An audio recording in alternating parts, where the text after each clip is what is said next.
Et bonjour à toutes et à tous, on se retrouve aujourd'hui pour les nouvelles previews du championnat de première division française, toujours accompagné du grand, de l'unique Mario qui a sorti la casquette aujourd'hui. Comment ça va? Ça va très bien et toi? Ça va nickel, super pressé de tourner les vidéos cette année. Il y a plein de choses à dire. Pour ceux qui n'ont pas vu l'année dernière, on l'a déjà fait. On va tourner une vidéo par club dans laquelle on va parler en long, en large et en travers de ce club. On en sortira une par jour jusqu'au début du championnat. Donc voilà. Aujourd'hui, c'est la première. Aujourd'hui, on parle des Centurions, on parle de Narbonne avec une magnifique casquette rose. Et, Ouais, euh, et voilà. C'est super. c'est super, il fallait s'apprêter à cette vidéo de Narbonne avec les petites couleurs roses, le petit logo, Bien sûr. avec le petit chevalier. Bien sûr. Alors pour ceux qui ne sont pas forcément au courant de comment ça va se dérouler, et même ceux qui en ont déjà vu l'année dernière mais qui ne se souviennent pas, vous avez le petit sommaire en bas. On va d'abord revenir sur la saison dernière. On va regarder un petit peu comment ça s'est passé. Derrière, on ira voir le tableau du mercato, les départs, les arrivées, les prolongations. Ensuite, avec Mario, on vous donnera notre set de départ, donc les joueurs qui seront normalement titulaires. Ensuite, ce sera le moment de donner un peu notre avis. D'abord avec le joueur à suivre. Quel est le joueur qui va nous faire regarder les Rêver. matchs de Narbonne cette saison? Et enfin, le pronostic, l'avenir. Essayer de donner un petit peu, voilà, comment est-ce qu'on voit Narbonne cette année. Voilà, voilà, Ouais, la tout est saison clair. dernière, ça nous avait pas trop. On n'a pas été très bon. Ah bon? Bon, pas sur tous. Narbonne, ça va. Il me semble que Narbonne, ça Narbonne, va. Narbonne, on était dans les. Narbonne, on va en parler tout de suite. Narbonne, ils ont fini l'année dernière 13e du championnat en saison régulière, donc avant-dernier. Il me semble que toi, t'as dû les mettre 13e et moi 12e ou quelque chose comme ça l'année dernière, donc Ouais. on était dans le bon range. Voilà, ça va. On a fait des plus grosses erreurs sur d'autres équipes, je vous assure. Ah oui. Mais Narbonne, ça va. Donc tranquille. La saison Bon. dernière, oui, je le disais, 13e avec 16 points. 4 petites victoires pour 22 défaites. Saison compliquée. Ouais. Saison très compliquée. À noter hein, qu'il a fallu attendre 12 hein, matchs, toutes compétitions confondues, avant d'avoir la première victoire. De toute façon, quand t'es sur une mauvaise série, le plus dur c'est de la casser. C'est sûr. Euh, donc là, on voit quand même 12. Après, on s'en sort pas trop mal quand même. Tu vas chercher 4 victoires, 16 points. Quand tu vois le début de saison, voire même milieu de saison, tu te dis que en vrai, c'est pas trop mal. On s'en Ça, est bien sorti. ça avait très très mal commencé et ça s'est plutôt bien fini au moins. Ils ont assuré le maintien seulement à l'avant-dernière journée. Donc ça a été stressant comme saison parce que c'était en bagarre contre Ilac, contre Nice Mm. aussi. Nice s'en est mieux sorti, on en reparlera. Mais c'était surtout en bagarre contre Ilac jusqu'à l'avant-dernière journée et tu assures ton maintien en Ouais. gagnant contre Poitiers. Un match super important juste avant la fin du championnat, donc c'était pas fait. Bon, tu finis quand même avec 5 points d'avance sur Ilac, mais voilà, tout était possible jusqu'à la fin. Ouais. Après, on a mis les moyens, enfin, on a essayé de mettre les moyens pour aller essayer de se maintenir. Parce qu'à la base, l'objectif des Centurions, c'était la huitième place, hein, quand même. À une huitième place, tu finis 13e au bord de la relégation. C'est quand même un peu la cata. Ah, Donc, on après, avait fait. une huitième Ouais, pardon. place en objectif. Non, il n'y a pas de souci. Une huitième place en objectif, ça me paraissait quand même un petit peu délusionnel, Ouais. hein, comme on dit, au vu de l'effectif, au vu des difficultés qu'il y a eu l'été dernier. C'est ce qu'a surtout fait cette saison compliquée pour Narbonne. L'été dernier, on le rappelle, il y a eu un gros souci financier. Narbonne n'était pas sûr de Ouais. pouvoir recommencer à être un club de première division à cause de ces soucis financiers. On a dû laisser partir 95% de l'effectif, reconstruire. Et donc, bah forcément, dans cette reconstruction, bah, il y a eu des mauvais choix. Il y a eu des bons choix, mais il y en a eu des mauvais. Il a fallu les changer en cours de saison. En cours de saison, on a eu le départ de Filip Kovacevic, R4. Ça s'est mal passé, ça n'a pas fonctionné. Il y a dû y avoir un changement. Il y a eu le départ du passeur. C'était Arda Bostan. Gros potentiel, ça n'a pas fonctionné.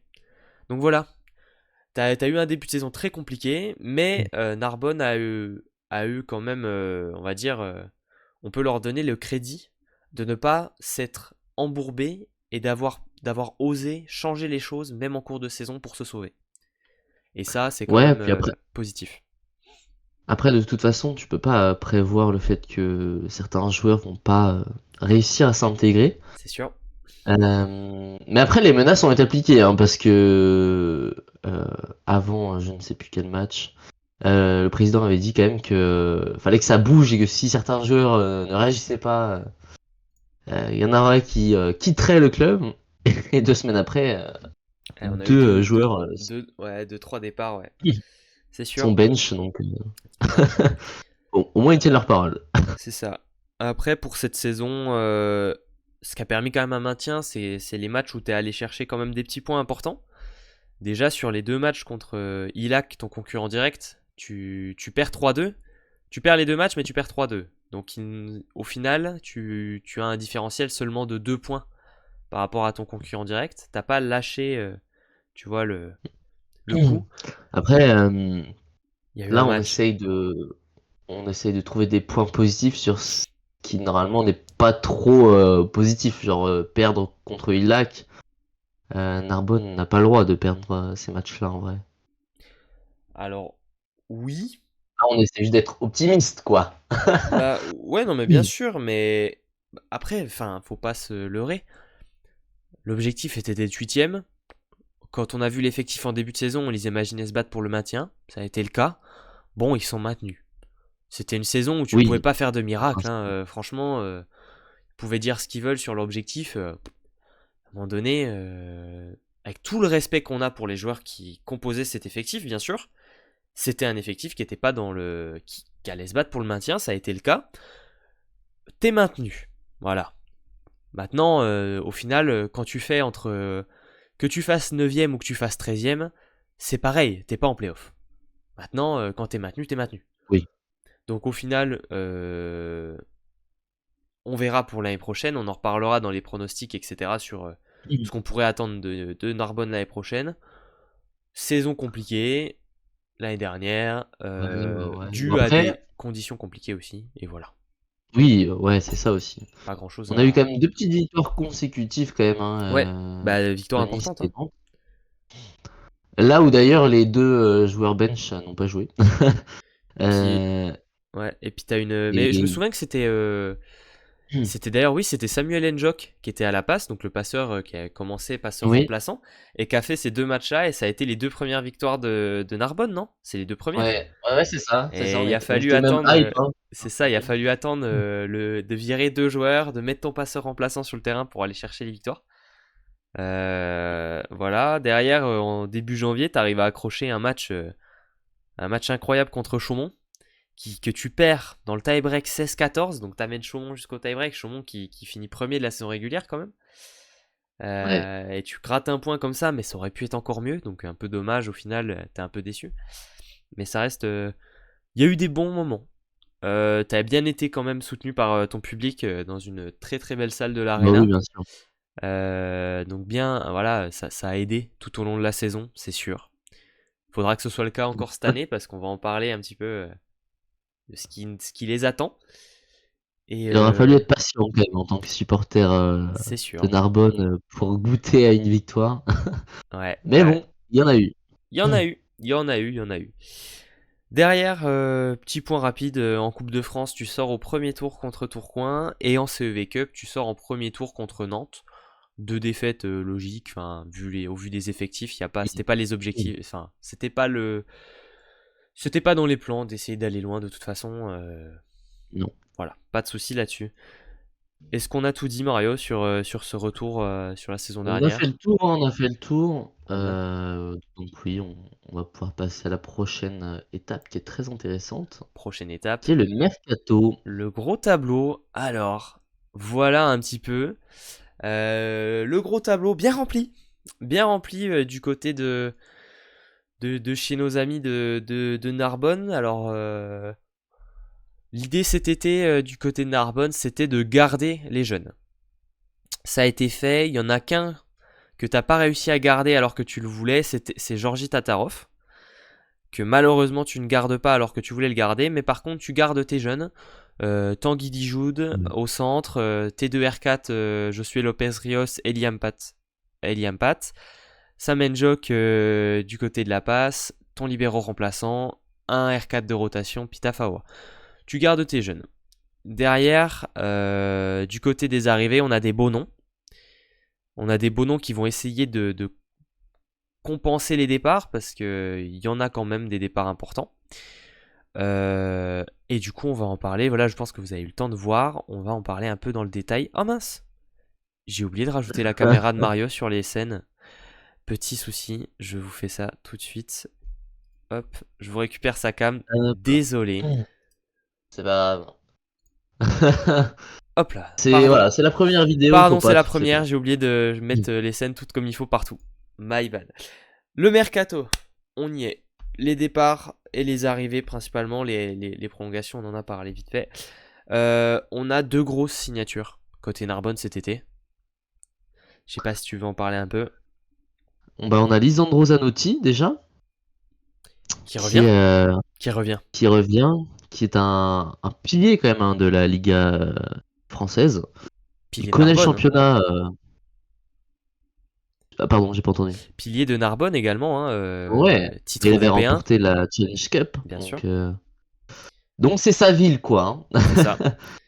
Il revient Non, avec ça un c'est rôle une un peu. très belle recrue. Ouais. Il revient avec un rôle un peu différent, Lissandra Zanotti. Là, il arrive pour épauler les jeunes. Son rôle cette année, bon, ça va être quand même de jouer, évidemment, mais son rôle aussi, ça va être Oui, de former Josué Lopez Rios et Eliam Pat. L'idée, c'est de les faire monter en gamme, compétence. d'arriver à leur Mm. donner les bonnes clés, etc. Mm. pour continuer de développer ces jeunes profils prometteurs. Un joueur qui a joué 4 saisons du côté des Centurions. Là, il vient de faire 2 saisons à l'Arago qui sont, allez, on va dire, moyennement passées d'un point de vue collectif. Individuellement, ça va quand même. Enfin, voilà, c'est un bon joueur de toute façon, un Ouais, bon ouais. vétéran du championnat qui a des grandes C'est ça, un bon qualités et vétéran. qui va pouvoir faire son rôle de vétéran. Et la deuxième recrue, Voilà. qui est une belle recrue, Mario. Ouais, Luc R du coup, qui est donc le passeur titulaire du Canada. Donc là, on est vraiment sur, Une belle sur une pointure. très très grosse recrue, hein. Ah ouais, ouais, ouais. Pour aller chercher le pass certitude d'une équipe Olympique. internationale, D'une équipe olympique. olympique aussi, ouais, surtout, Ah ouais. faut y aller, hein. Et en plus, voilà, tu l'avais noté, je l'avais aussi noté, mais une équipe, il faisait partie d'une équipe grecque, donc par contre, j'ai pas le nom. Aon Milons, un truc comme ça. Tu Voilà. sais, allez, une équipe grecque qui joue en vert. Voilà, donc qui a éliminé Nantes, donc il connaît un peu le jeu français quand même. Il les a affrontés, donc non, ça peut être C'était très en CV intéressant. Cup, c'est ça. Et mais du coup, ouais, grosse recrue. Euh, alors pour ceux qui ne le connaissent pas forcément, mais qui connaissent un petit peu le championnat de France, on est quand même sur un joueur, excusez-moi, qui est titulaire dans l'équipe du Canada, et son passeur remplaçant, c'est Brett Walsh. Brett Walsh, l'année dernière, dans le championnat de Ouais. France, c'est un passeur qui a été énormément mis à l'honneur par ses performances. Donc on Oui, souhaite à Narbonne d'avoir vraiment un passeur, s'il est meilleur que Brett Walsh en championnat, on est sur un passeur qui peut prétendre à être dans les nominés du meilleur passeur de la saison à oui. la fin de l'année, Ouais. ou quelque chose comme ça. Enfin, en tout cas, ça va être un passeur cadre du championnat. Déjà Ça, que je crois que Brett Walsh était déjà dans les nommés, je crois, hein, de souvenir. Ça ne à m'aurait pas vérifier, je choqué. ne pense pas, mais à vérifier, mais je pense pas. Il me semble que les Ok, passeurs bon, je me nommés, souviens. il y avait Koric, Joe Worsley, Amir, et un quatrième, mais c'était pas Brett Walsh. J'ai Boisson. Ouais, bah c'est. Peut-être Chabassan. Ouais, bah non, du coup, il était pas. Mais Ok, il bah était pas my dedans. bad. Il était pas dedans. Bon, voilà, En voilà. tout cas, première expérience en France, 30 ans, 1m94. Beau passeur. Euh, Beau bébé, hein, quand même. Ça reste un. Beau bébé, ouais. Ouais. Il va pouvoir servir au blocks. Donc ça va être. Donc c'est intéressant. C'est un bon choix. Yes. Et donc, du coup, Et... ces deux joueurs-là, ils arrivent un petit peu pour remplacer deux autres joueurs. On va essayer de faire un peu les parallèles entre les départs et les arrivées. Voir un petit peu quel joueur remplace qui. Comme ça, on essaie de faire un petit peu le bilan à chaque fois. Est-ce que c'est mieux que ce qu'il y avait ou est-ce que c'est moins bien? Ça peut être intéressant. Ouais, bah, après, ça peut que être mieux, je pense. Pas forcément parce que Lisandro Zanotti vient quand même remplacer un joueur qui était très très prometteur, Georgi Tatarov, le Bulgare, meilleur marqueur de l'équipe de Narbonne l'année dernière, 12 Mm. points par match, quelques aces, quelques blocs. Alors des pourcentages assez faibles, mais ça s'explique quand même par une équipe qui a été un peu Oui, qui est faible. en construction toute la Enfin, qui est saison. faible, quand même. Voilà. Mais Mm. un gros potentiel, et d'ailleurs ça n'a pas échappé à d'autres équipes, puisque lui il va aller évoluer en première division italienne du côté du promu Grottasolina. Alors c'est pas, on récupère Alessandra Zanotti qui a pas le même profil, mais l'idée c'était quand même de garder Georgi Tatarov et d'ajouter Zanotti. Donc on peut pas dire que ce soit vraiment un remplacement. On va dire Mm. que le remplacement de Tatarov c'est peut-être un peu plus Lars Migueux dont on va parler, qui est un jeune international suisse de 20 ans, assez grand, 1m98. Je crois que toi, tu l'as vu un peu jouer, tu as regardé un peu son jeu pendant les qualifs. C'était quoi, les qualifs de l'Euro ou un truc comme ça? Suisse? Ouais, Suisse, Lars Migueux, t'avais mis une vidéo sur Twitter de ce Ah joueur-là. ouais. Ouais, Ah ouais, peut-être, je sais plus, bon, j'avoue. bah alors, pardon, je me suis un peu envolé. Si, je m'en souviens. Si, j'en souviens, c'est bon. Ouais, c'est vrai. Mais C'est jeune vrai, j'avais mis une joueur. vidéo de lui. Et oui, donc, Ouais. Ah ouais, très jeune joueur, très intéressant déjà. J'avoue que je savais même pas qu'il avait 20 ans. En vrai, il est hyper jeune. ouais, ouais, ouais. Et, Mais du coup, c'est mais plus, belle recrue. Ouais. ouais, c'est plus lui, c'est plus Lars Migueux, le remplaçant de Tatarov. Là où Zanotti aurait dû être un ajout. Ça aurait été un très beau quatuor de R4 si tu avais réussi à avoir Zanotti avec les trois jeunes. Tu vois, avec Pat, Ouais, Josué Lopez Rios et ouais, c'est Lars vrai. Migueux. T'as pas réussi à les garder à les avoir les quatre. Bon, c'est un peu dommage, mais t'as un trio de R4 avec un vétéran solide et deux jeunes prometteurs. Trois jeunes prometteurs. Non, oui. Oui, trois jeunes prometteurs quand même, parce que Moi, j'ai une première ouais, ouais. t'aurais dû avoir quatre jeunes prometteurs. Voilà. Et t'en as que trois, mais bon, allez, ça fait quand même le taf. Il est pas professeur des écoles, Zanotti, si tu vas pas lui donner une classe de 30, quoi, non plus. Donc Ouais, voilà, ouais, c'est clair. voilà, voilà. Par contre, à la passe, Luc R, pardon, c'est le remplaçant d'un joueur qui arrive en cours de saison, qui a fait quand même le taf, Michael Hoff, qui lui va du côté de la Grèce. On a un petit échange. Alors je sais pas si c'est le même club, je pense pas.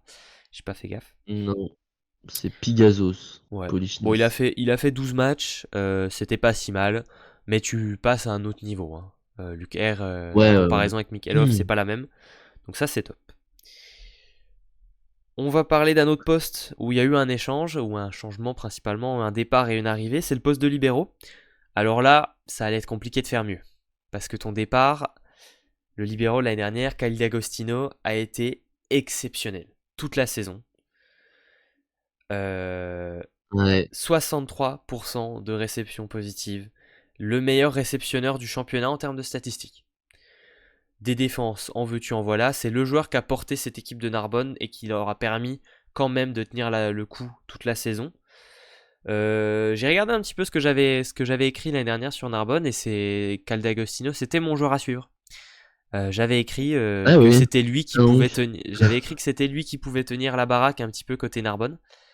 Ça a été le cas. Donc, et il a été incroyable. Il part dans un club avec d'autres prétentions et d'autres objectifs. Il s'en va à Berlin. Ouais, Là, on va pas être sur le même standing. c'est un tout autre niveau là. Il va remplacer Sato, le libéraux japonais. Là, voilà, c'est un autre standing. C'était Tu déjà jouais le quand même. maintien, là tu vas jouer le titre. C'est ça, et des places en Europe, etc. C'était déjà une surprise un petit peu au vu du budget d'arriver à l'avoir l'année dernière. C'est top d'avoir réussi à avoir ce joueur. Mais voilà. Maintenant, tu viens récupérer à sa place un Argentin en la personne de Mhm. Thomas Ruiz. Alors Thomas Ruiz, on n'est pas sur les mêmes références que Calde-Agostino au niveau des clubs, des titres, Ah, pas du etc. tout, non. Mais, mais c'est un joueur qui a déjà joué en France. Il a joué à Ouais, Saint-Quentin pendant 2 ans. Et c'est un joueur qui finit meilleur libéro de son championnat l'année dernière. Alors il était en Argentine, ça vaut ce que ça vaut, ouais, mais, l'Argentine. mais tu finis meilleur à ton poste. Tu finis meilleur à ton poste. Voilà. Donc on va voir. Après, On va voir. ouais, l'expérience en Europe, elle est très très limitée, hein. Il a passé quasiment toute sa carrière en Argentine. Mm. C'est quand même, ouais, c'est un gros pari, hein, de prendre un joueur comme ça.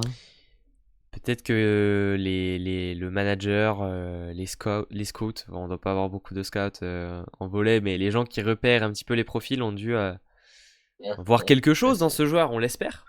Nous, on le connaît On très aura, peu et on va regarder ça. on On aura un espère. duo argentin, tout de même.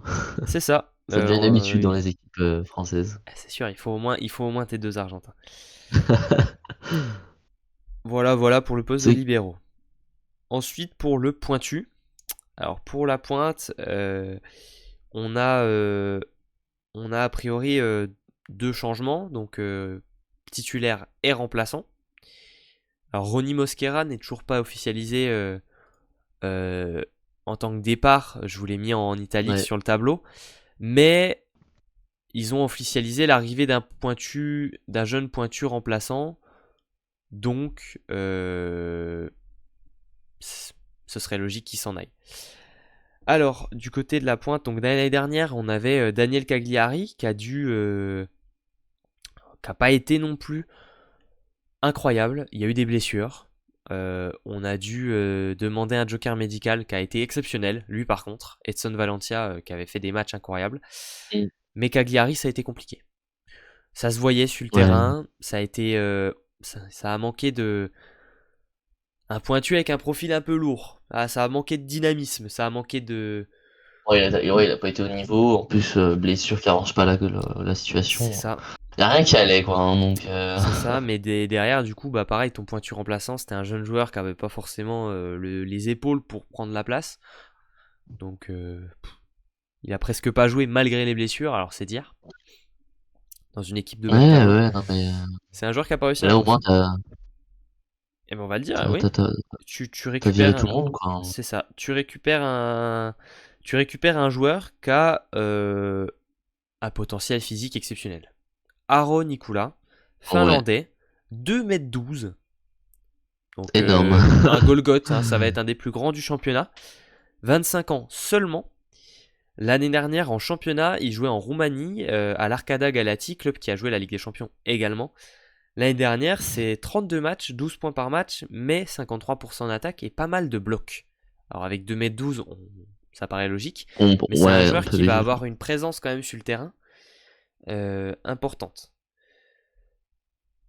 Moi, je suis Ouais, curieux. ouais, ouais. Moi, je suis curieux de ce joueur. Ouais, c'est un joueur, ouais, un peu mystérieux. Il a fait plusieurs pays. Bah, le sien déjà, la Finlande, le Portugal, la Roumanie. À peine 20, 21 ans, il a été élu meilleur pointu de son championnat. Alors bon, ça doit être quand même une sacrée pépite, hein. Le Nikula, là. Ouais, bah on va regarder ça. Alors c'est pas un joueur qui est connu du championnat, il a jamais joué en France. Euh, Ouais, bah mais oui. mais tu te dis bon, est-ce que, enfin, prendre un pointu qui a les mêmes prétentions statistiques que Cagliari, mais qui se blesse pas et qui a du potentiel. Si tu veux mettre un jeu orienté bloc def, tu vois, je connais pas le profil du libéro, mais si t'as un jeu orienté bloc def avec des très grands bloqueurs, bah ça marche, tu vois. T'as des profils qui bloquent Mm. bien hein, dans ton équipe là. Donc euh, Ah oui, carrément. donc c'est pas mal. En parlant de, Carrément, carrément. en parlant de bloc, au niveau du centre, il y a un départ important quand même. C'est un joueur qui avait marqué de son empreinte un petit peu Narbonne, en ayant fait quand même, même s'il a fait que 2 saisons, c'est Nikolai Kolev. Un joueur important de l'effectif, un joueur qui était productif. Il a fait tous les matchs la saison dernière, donc fiable. Énormément de blocs, 60 blocs l'année dernière en ayant fait 26 matchs, donc c'est plus de 2 blocs par match. Euh, Efficace, quoi, hein. il finit à 7,5 points par match, ce qui est vraiment pas mal du tout pour un central. Donc c'est un départ important. Lui, il retourne du côté de la Bulgarie dans son pays natal. Et pour le remplacer, t'as pris un mec qui a été plutôt intéressant la saison dernière, n'est-ce pas? Bah oui, oui, carrément. Alors juste, je reviens juste quand même. Ah oui, si tu veux dire quelque chose sur lui. On a clairement en fait remplacé les Bulgares en fait hein, dans cette équipe, hein. On a plus cette petit aspect bulgare. Bon, on a On a enlevé maintenant l'aspect argentin. on a un peu enlevé l'Europe de l'Est par l'Argentine, quoi. C'est ambiance, c'est plutôt ambiance, ouais, ambiance Ambiance, salsa on va que aller un peu chercher l'arbitre, quoi, hein. peut-être, peut-être. Encore Zanotti est un joueur qui est pas trop dans les. Je pense que ça va. Et le jeune libéraux, on verra. Bon, au centre, euh, tu vas On chercher fait un joueur. venir. Ouais, vas-y, je te laisse faire. Vas-y, ouais, bah, j'y vais alors. Ibrahim Touré de Saint-Jean-d'Iac. Peut-être l'un des joueurs, voire le joueur de Saint-Jean-d'Iac qui a le plus performé dans l'équipe, en tout cas durant la saison. Qui a été fiable. Malgré les résultats négatifs et la relégation, c'est le joueur vraiment qui a été présent tout au long de la saison en sortant des blocs, des points. C'est un joueur quand même qui donne envie de regarder Saint-Jean-d'Iac malgré tout. Euh, et ensuite, il faut aussi venir un néerlandais, donc Twan Wiltenboog, qui, malgré le fait qu'il n'a pas joué, a gagné la Ligue des Champions. Il était sur la feuille de match. Il jouait à Zaksa en Pologne, c'est ça. Donc, donc tu peux Beau dire bébé, qu'un hein. mec a des trophées. Ça a l'air d'être quand même un beau bébé. Alors, même sur ce il a peu joué, c'est vrai. Mais il y a quand même, sur ce qu'il a joué, on peut quand même noter qu'il est efficace à l'attaque, 57%. Sur le peu de ballons qu'il a touché, il a été Ouais, efficace. Un mec de 2,04 m, jeune joueur, qui a joué dans des grands clubs, donc qui sait comment ça marche, une saison de championnat, etc. bien sûr. Là, il essaye de venir un peu chercher du temps de jeu. Il va être en Il vient concurrence. relancer sa carrière, quoi. Bah, la relancer, la lancer en général, voilà.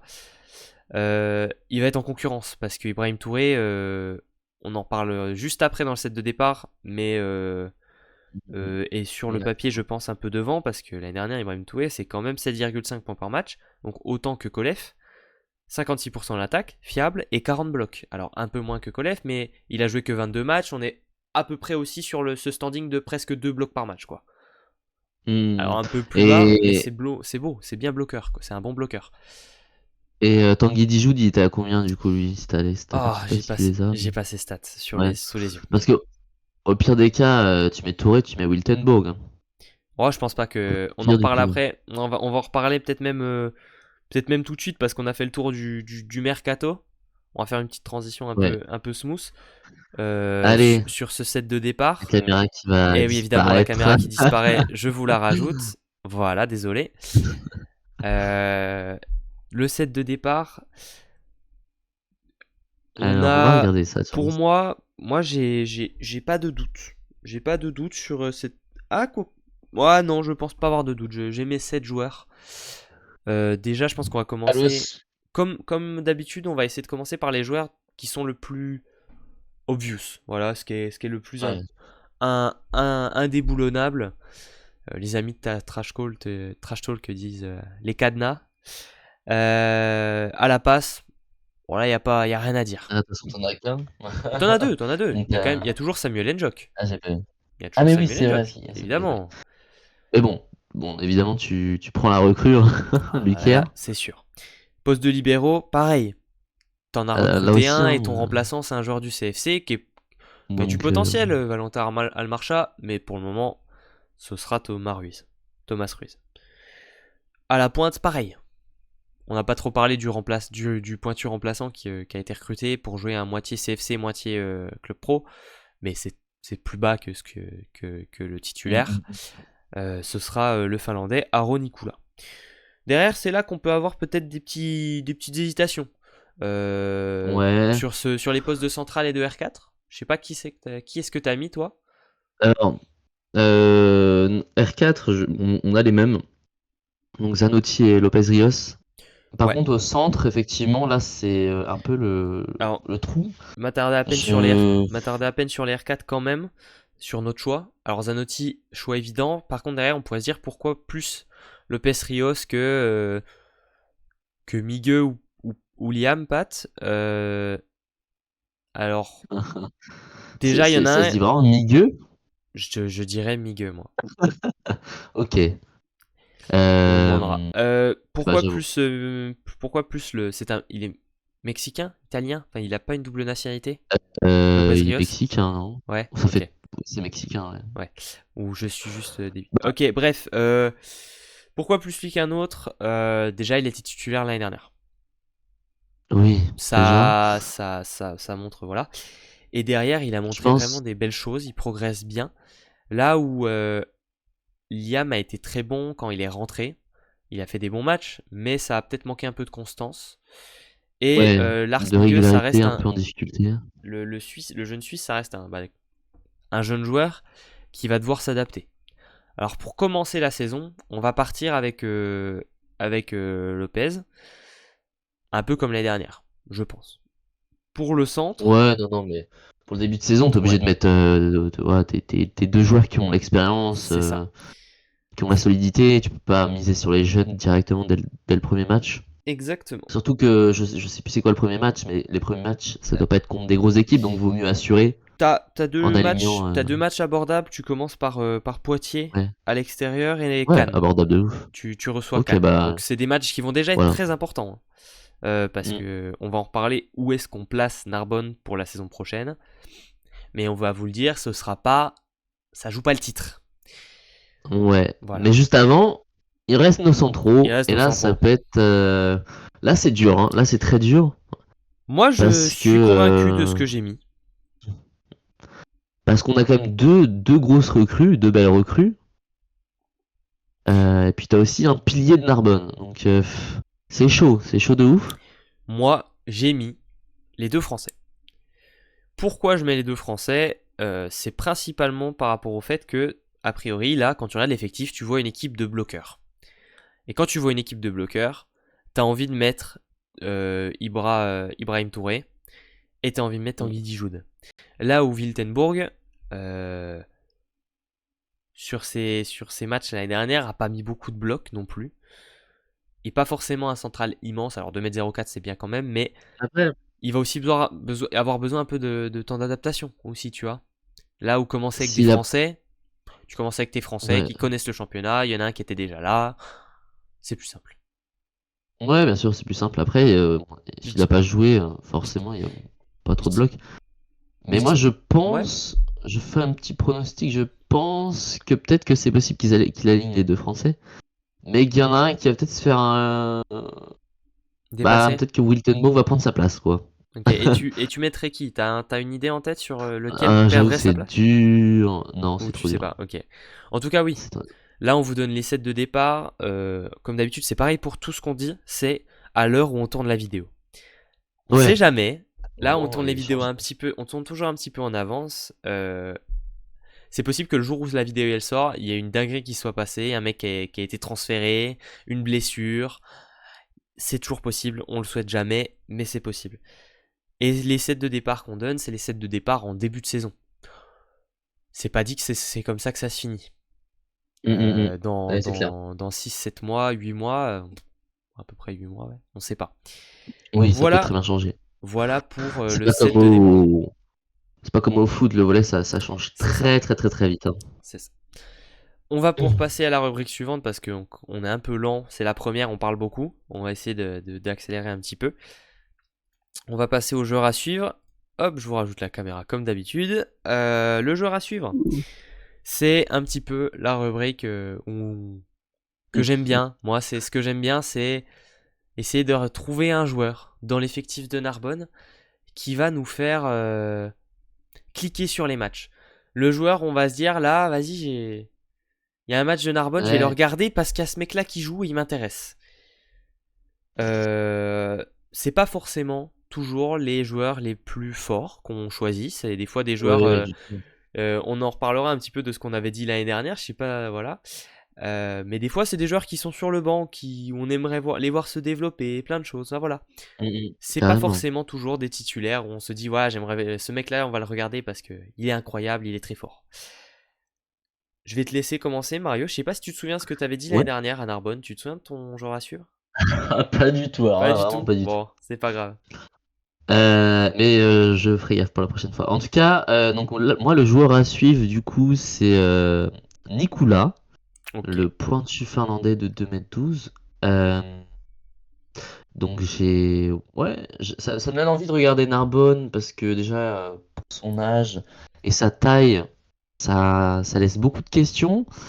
Et surtout moi ce que j'attends de voir c'est est-ce que il va confirmer parce que alors effectivement, il a joué dans un club roumain, dans un club portugais. Maintenant, le championnat de France, c'est l'un des top championnats au monde, l'un des top championnats d'Europe. Donc, on sait que dans les championnats roumains ou portugais, parfois la taille est largement suffisante pour performer. Mais là, le championnat de France, la taille ne suffit plus. Il va falloir s'adapter au niveau technique. Euh, donc pour s'imposer. Donc c'est vraiment une année de confirmation. Et je pense que s'il confirme, il va vite exploser et il va pouvoir vite même passer sur un club d'une marche un peu plus haute. Donc là, il a toutes les cartes entre ses mains. C'est soit il fait une année de ouf et il propulse Narbonne et il propulse sa carrière, soit il fait une année de merde et Narbonne, malheureusement, n'ira pas très loin et sa carrière risque de pas trop se développer du coup. Donc c'est vraiment voilà, plein d'interrogations et c'est un joueur qui va forcément me donner envie de regarder pour voir Ce qu'il ce vaut. qu'il va apporter. Ouais. Ouais, ce qu'il vaut. Ouais, À voir aussi, ouais. Narbonne est capable, ils l'ont montré l'année dernière, si ça marche pas, de changer en cours de saison. Donc ouais il va aussi, falloir vite montrer de quoi il est capable. Va falloir s'adapter. On attend beaucoup de lui, je pense, à ouais, Narbonne. Donc il va falloir faire les choses comme il faut. carrément. Et Ensuite, toi, du coup, eh quelle ben est ta petite pépite? mon joueur à suivre cette saison. Alors voilà, je disais des fois on prend pas forcément des joueurs qui sont des titulaires ou des choses comme ça. Moi là j'ai pris un titulaire. Mon joueur à suivre cette année c'est Luc R. Ok. Parce que on est sur un passeur de grand talent. Je l'ai dit tout à l'heure, c'est un joueur qui peut être dans les nominés pour le trophée du meilleur passeur de l'année. C'est possible. Bon, oui. Parce qu'il est vraiment très fort. On est sur un joueur qui est titulaire en équipe nationale, dans une équipe nationale olympique. Il n'y en a pas beaucoup, hein, quand même, ça montre un talent. Il est préféré en équipe nationale à Brett Walsh, qui lui est un passeur qui a impressionné l'année dernière. On est sur un joueur qui s'est bloqué, qui a une belle taille, qui a de l'expérience, qui est calme, qui sait emmener des clubs loin. On l'a vu l'année dernière en Coupe d'Europe avec son club grec. Hmm. Et cette année, c'est un joueur qui va avoir un rôle de professeur, de vétéran. Un joueur d'expérience qui va devoir driver le groupe avec Zanotti. C'est là-dessus que je l'attends, moi, et c'est là-dessus où peut-être que dans le jeu, je vais pas forcément trop le suivre dans les productions individuelles, dans son jeu individuel, mais je vais plutôt suivre Narbonne d'un point de vue collectif pour voir si les joueurs que j'attends en tant que cadre et en tant que pilier apportent ce qu'ils doivent apporter sur le terrain aux jeunes joueurs, etc. pour que ça prenne.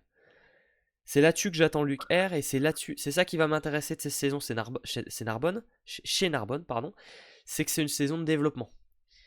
On a, on a Ouais. vraiment un schéma à la NBA avec des vétérans et des jeunes joueurs. On est en construction. Hmm. On veut Et puis si, développer. J'attends pas que Luc R soit exceptionnel d'un point de vue individuel, mais je veux surtout que ça se développe. Et c'est ça qui va m'intéresser cette saison en Narbonne. C'est pas forcément tant des individualités, mais c'est un collectif et des ce qui, potentiels. ce qui peut être pas mal aussi, c'est une, une année par exemple de Samuel Njok avec Luc R, tu vois. Ouais. Hop, ça permet aussi de le développer, etc. Et à tout moment, l'année prochaine, tu mets Samuel Njok comme titulaire. Tu vois. Enjok est un joueur qui progresse, qui a une marge de progression énorme et qui progresse vraiment Ouais, bien. ouais. C'est un très bon joueur sur le terrain et en dehors. Très bon profil. Franchement, c'est possible aussi. Parce que Mm, mm. Ah bon. Voilà. Voilà pour notre joueur à suivre. N'hésitez pas, vous, à nous dire le joueur qui vous intéresse cette saison dans l'effectif de Narbonne. En tout cas, nous, évidemment, c'est un peu notre taf. On va suivre ça le plus possible. Et on va pouvoir passer à la dernière section avant de vous quitter. Peut-être la section la plus importante. La section où il faut se mouiller, où il faut donner son avis, quitte à être très faux, à complètement se planter, comme pour certains clubs l'année dernière. Ouais, ah, c'est clair. Bah, l'année dernière, Mais en tout cas, c'était une cata. on va passer là-dessus sur le pronostic. Mario, je te laisse commencer. Ah ouais, alors du coup, moi j'ai mis Narbonne 12e, donc avant-dernier. Maintenu. Donc maintenu, ouais, maintenu, c'est déjà pas mal. Alors, donc ce que je disais, donc c'est on n'a pas un effectif de folie, hein, on va pas se le cacher. On s'appuie sur quelques valeurs sûres comme Zanotti, R, Lopez Rios, mais, euh, mais on prend beaucoup de risques. Alors, qu'est-ce que j'entends par prendre beaucoup de risques? C'est qu'on prend des gros paris.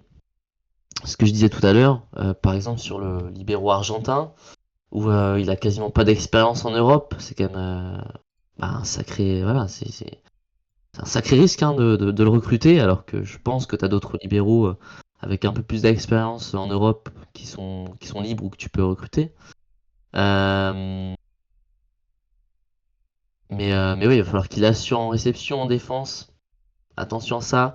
Au centre, par contre, c'est peut-être le poste où je suis le plus serein, parce que bah, déjà, on a trois centraux qui ont l'air d'avoir un niveau quand même extraordinaire, donc là-dessus, il n'y a pas de souci. C'est des joueurs solides, mais ça suffit pas. Pour moi, c'est l'inconnu total au niveau de la pointe et au niveau du poste de libéraux. Et c'est sûrement bah, les deux rôles les plus importants. La pointe, bah, si c'est pas efficace, d'ailleurs, t'as personne pour le remplacer. Il faut aller chercher un autre. Qui tu vas trouver en milieu de saison si tu veux le remplacer? S'il est pas performant alors que c'est le pointu, comment tu vas marquer? C'est un peu le cafouillage, quoi. Donc pour moi, cette équipe, c'est soit ça passe, soit ça casse. Et pour le coup, bah, quand une équipe, c'est ça, bah, je la mets 12e, quoi, hein. C'est compréhensible. Moi, je les mets également 12e. Donc à la même place. Alors, petit point quand même sur le... On parle de maintien, de relégation. Cette saison, il n'y a que 13 équipes en championnat parce que Nantes a mis la clé sous la porte. On verra à la fin de la saison si il y a une descente. On va partir du principe que la dernière équipe descendra en deuxième division. Peut-être que la Ligue nationale décidera de ne pas la faire descendre. Peut-être que décidera de la faire descendre sportivement, mais de proposer une wild card pour recommencer à 14. Mais là, il faudra donner un dossier. Enfin voilà. On va partir du principe que le dernier descend, mais c'est possible que personne ne descende. On verra à la fin de la saison. Ou peut-être plus tôt. Si jamais l'info sort, on verra. Moi, je les mets 12e. J'aime bien ce mercato dans le sens où le projet a du sens. On est sur un schéma de construction, on est sur un schéma de développement. Tu prends des vétérans pour encadrer des jeunes joueurs pour les développer. C'est super. Maintenant, le seul souci, c'est qu'il faut quand même arriver à te maintenir. Et c'est là hein, que je suis d'accord avec toi sur les risques. C'est-à-dire que tu pars pas avec beaucoup d'assurance, avec beaucoup de certitude sur le niveau que tu vas que tu vas proposer. Donc ça va être tendu, je pense. Je pense que ça va être tendu. Je pense qu'on va avoir des matchs où va y avoir des tests, où va y avoir plein de choses. Mais ça va gagner des matchs quand même parce qu'il y a du talent. Et sur une saison entière, Oui. quand tu as du talent et des joueurs prometteurs qui sont bien encadrés, bien coachés, ça gagne des matchs. C'est pour ça que je les mets 12e et pas dernier. Je pense pas que ce soit qu'on puisse espérer beaucoup mieux non plus, mais 12e. Voilà, avant-dernier. Pour Narbonne, on va... Ouais, je Et t'écoute. juste quand même, pour terminer, mais juste quand même, ce qui fait peur, c'est qu'il y a quand même trois postes où il y a une blessure, c'est dans la merde, quoi. C'est quand même, c'est ça qui est chaud en vrai, hein. Donc, À la pointe, c'est admettons, compliqué. À la pointe, c'est imagine compliqué. le scénario hyper, enfin de fou, mais Mais t'as ton libéro qui est blessé, t'as ton pointu qui est blessé, mais comment tu fais, quoi? Genre, ça, Ouais, c'est sûr c'est que chaud, ça. quoi. Mais c'est normal aussi quand tu es une équipe avec un budget limité, tu peux pas avoir une Oui, bah profondeur bien de banc. sûr. Tu peux pas avoir une profondeur de banc, tu es obligé de prendre des Après, risques. t'as sorti le gros chèque sur Lucas aussi, hein, je pense, donc c'est des choix, hein. C'est sûr. Mais tu es obligé d'avoir des joueurs d'expérience qui peuvent encadrer aussi, parce que si t'as que des jeunes, enfin, c'est des choix qu'il faut faire. Moi, c'est des choix que je comprends et que j'aime bien. Mais c'est risqué, forcément. Tu pars pas avec beaucoup d'assurance. Mais maintenant, quand tu veux être un club, quand t'es un club comme Narbonne qui sort de quand même, qui est un club avec une vraie histoire, hein. T'as été champion d'Europe il y a pas Oui. très longtemps. T'as envie que ce passage à vide où t'es en bas du championnat ne dure le moins longtemps possible. L'idée pour Narbonne là, c'est de développer pour que faire quelques saisons en bas et ensuite revenir en haut. Être Revenir un dans peu le bien financièrement déjà. déjà, mais être dans le ventre mou, c'est pas intéressant. Tu t'en fiches, c'est ce que je disais au début. Que tu fasses 9ème ou que tu fasses avant-dernier, ça change rien, t'es pas en playoff, hein. T'es maintenu, Ouais, bah bien voilà. sûr. Et les gens se souviennent pas des équipes qui finissent dans le ventre mou. Donc Moi, au c'est clair. final, vaut mieux finir avant-dernier, mais tu développes pour l'avenir, que de finir 9ème avec des joueurs que tu signes comme ça, que tu prends tous les ans en espérant gratter des playoffs, mais que tu grattes jamais. Vaut mieux tabler sur l'avenir, et c'est le choix que fait Narbonne, et c'est un choix qui se comprend. On va regarder le tableau euh, des pronostics. Alors, il est très vide, il va se remplir petit à petit. Euh, on vous laisse, vous, nous donner un petit peu voilà, tout ce que vous pensez de Narbonne cette saison, le joueur qui va vous Parce faire, que qui va vous intéresser, votre avis sur le mercato, votre pronostic. Euh, Nous, tous les jours, je vous invite à ne pas hésiter à aller checker sur les réseaux sociaux. On va mettre pas mal de trucs sur le club en question chaque jour. Et nous, on se retrouve dès demain pour une nouvelle preview. Euh, J'allais dire, je vais peut-être nous improviser un indice, manière trash talk, pour la preview de demain. Demain, un indice Mario. Moi, je pense dire indice, ah si, indice. moi j'en ai un peut-être. Moi, j'allais dire indice conte, euh, conte fantastique. Tu vois, roman fantastique, fantastique, indice fantastique. Voilà. Ok, bah vas-y, on reste là-dessus On va alors. partir là-dessus. Allez, nous on vous dit à demain. Des gros bisous. Ciao. Ciao.